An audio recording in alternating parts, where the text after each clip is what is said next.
Yo, Code Pilots, welcome to Part 9 of the Python Masterclass, Data Structures. We've conquered heaps and their ordered stacks, and now we're branching into tries, a structure built for strings and super fast lookups. If you're new to the crew, no problem. Hit the playlist for the basics and catch up on graphs and heaps. Tries are like a dictionary on steroids, organizing words for autocomplete or searches. So grab your coding hats and let's dive into this wordy adventure with some deep dive explanations. Let's unpack what a trie is. A trie, short for retrieval tree, is a tree-like data structure designed to store a dynamic set of strings, where each node represents a character and paths from the root to a leaf spell out complete words. Unlike binary trees or heaps, tries are all about prefix-based storage. Every edge is labeled with a character, and the structure lets us share common prefixes efficiently.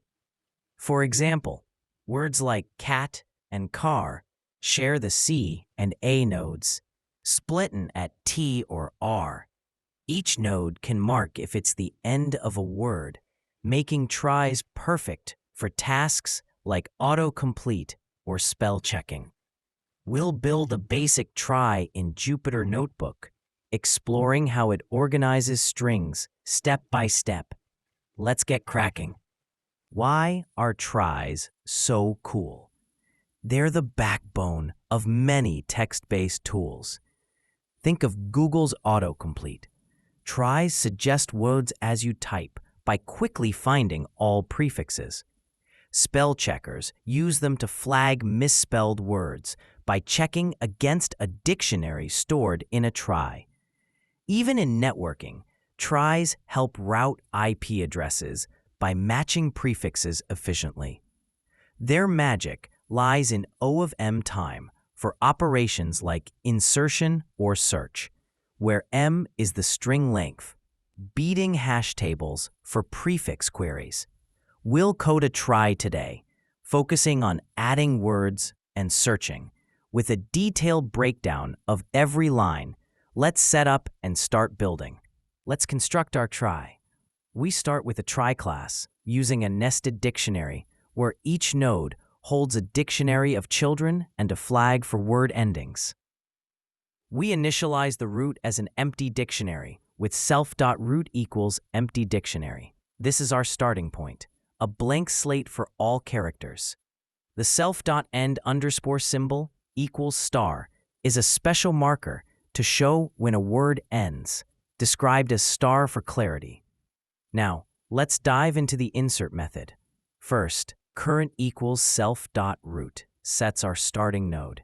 Then, for each char in word, we check if char not in current. If the character isn't there, we create a new empty dictionary with current char equals empty dictionary. Next, current equals current char moves us to that new node. Finally, current self.end underscore symbol equals true marks the end of the word. Let's test this by adding cat and car. After running, we print the structure. Root has C pointing to a node with A, which splits to T end and R end. Let's break down each line to see how this builds the trie. Now, let's add the search method. We start with current equals self.root to begin at the root. For each char in word, we check if char not in current. If it's missing, return false since the word can't exist. If it's there, current equals current char moves to the next node. At the end, return self.end underscore symbol in current checks if the word is complete. Let's test with cat. It follows C to A to T and sees the end marker, so it's true. Next, the prefix underscore search method starts with current equals self.root. For each char in prefix, it checks if char not in current and returns an empty list if missing, or moves with current equals current, char. Then results equals empty list initializes a list. And self dot underscore collect underscore words, current prefix results, gathers all words.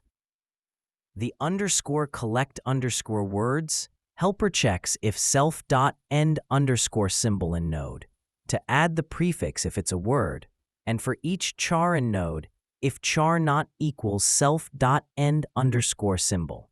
It recurses with self dot underscore collect underscore words, node char, prefix plus char results. Testing CA gives cat and car. Let's explore each line's role in this recursion. Let's apply this to an autocomplete system. We define autocomplete prefix words where trie equals trie creates a new trie. For each word in words, trie.insert word adds it, and print f-string added word :space end f-string word shows progress. Then trie.display visualizes the structure. Finally, suggestions equals trie.prefix underscore search prefix gets options, and print f-string autocomplete for single quote prefix single quote :space end f-string suggestions displays them. Testing with cat, car, dog, catnip, and ka shows added word cat, added word car, etc. Then autocomplete for CA, cat, car, catnip. Let's break down how each line builds and queries the trie for this practical use. Imagine scaling it with thousands of words. To wrap up this deep dive into tries, we've learned what a trie is, mastering its prefix-based organization, and how it differs from trees or heaps with its string focus. We implemented a trie using nested dictionaries, explaining every line of insert, search, and prefix underscore search, and visualized it with a display method.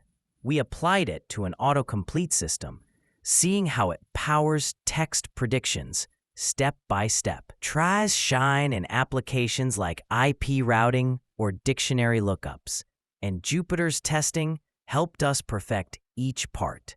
This sets us up for wilder structures. How excited are you for the next challenge? Before we sign off, let's think ahead. What if we added deletion to remove words, or built a compressed trie for huge data sets? Imagine a word game. Tries could validate moves instantly.